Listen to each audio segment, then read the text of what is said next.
Good day. Here are today's top stories from the Pna Headlines. Malacanang points to the failure of the Duterte administration to act on extrajudicial killings or EJKs led to former President Rodrigo Duterte's arrest and transfer to the International Criminal Court or ICC in the Netherlands. Palace Press Officer Claire Castro said the previous administration failed to deliver on its promise to investigate and prosecute perpetrators of EJKs related to Duterte's war on illegal drugs.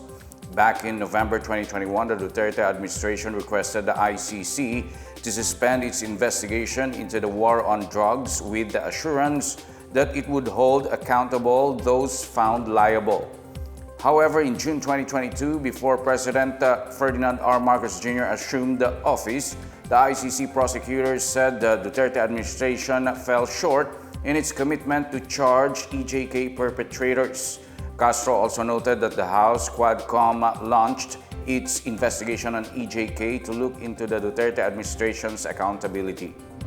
Meanwhile, a recent social weather station survey showed about 51% of Filipinos believe former President Duterte should be held accountable for the killings related to his administration's war on drugs. The survey also found that only 25% disagreed Duterte should be liable for the killings, 14% were undecided, while the remaining 10% did not give an opinion. The ICC ordered Duterte's arrest over alleged crimes against humanity due to the deaths to his drug war carried out between November 1, 2011 and March 16, 2019, during his time as Davao City Mayor up to his presidency.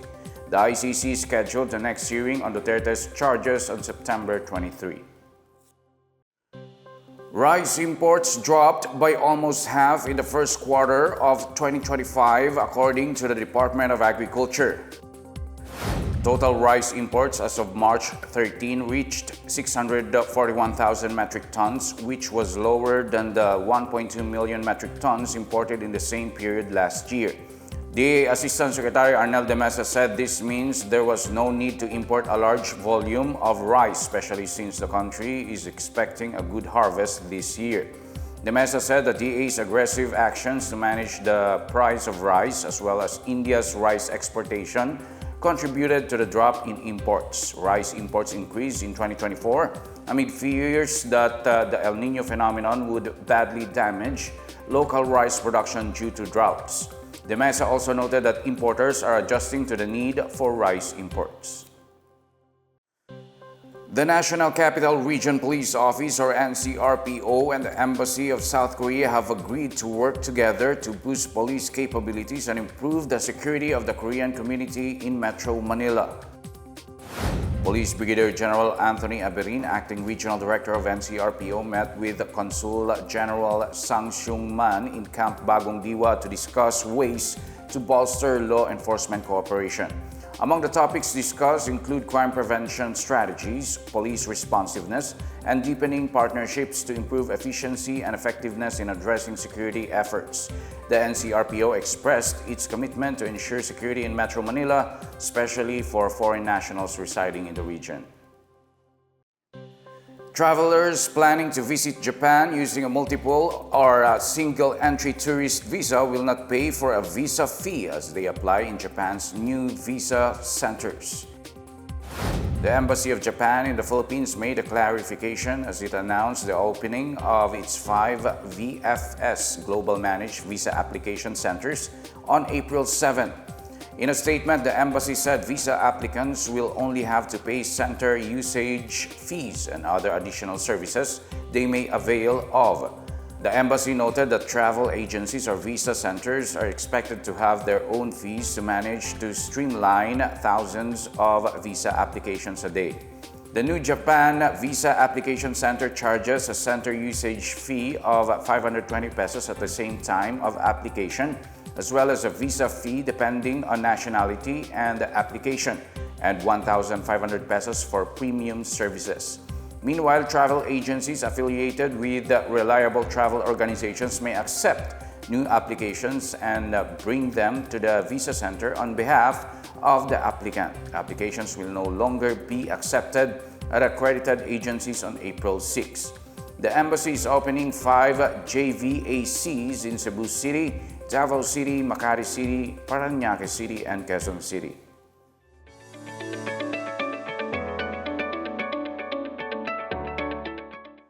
Moving on to business, the Philippine pineapple industry is expected to experience robust growth this year. This comes after the country exported $787.12 million in 2024, a 7.5% annual increase from 2023. According to Agriculture Assistant Secretary Arnel de Mesa, pineapple production is expected to increase further, reaching 3.12 metric tons and surpassing the recorded output of 2.9 metric tons last year. De Mesa stressed that about 44 metric tons of pineapple are produced per hectare due to high demand, particularly in Europe and China. The government will continuously support pineapple production growth by providing farmers with machinery, technology, and research to improve production. Meanwhile, Philippines and United Kingdom held their inaugural Joint Economic Trade Committee, or JETCO, in London on March 17.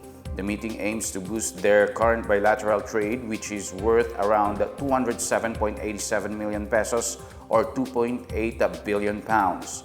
DTI Undersecretary Alan Hepty and UK Minister for Trade Policy and Economic Security Douglas Alexander agreed to collaborate on enhancing economic ties, particularly in infrastructure, renewable energy, agriculture, and technology.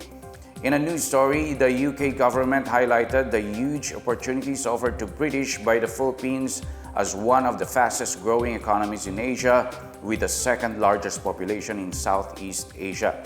Alexander said the government's mission is to deliver economic growth by strengthening the partnership and being receptive for business in Asia. And that's the latest and the biggest stories of the PNA Headlines. For more news updates, visit our website pna.gov.ph or our Facebook and X account, Philippine News Agency. The PNA Headlines is also streamed via the Servicio Facebook page. You may also watch the PNA Headlines through the Philippine News Agency's YouTube account and via the News and Information Bureau website under PNA News. I'm Wilnard Barcelona. This is the PNA Headlines, bringing stories that unite the nation.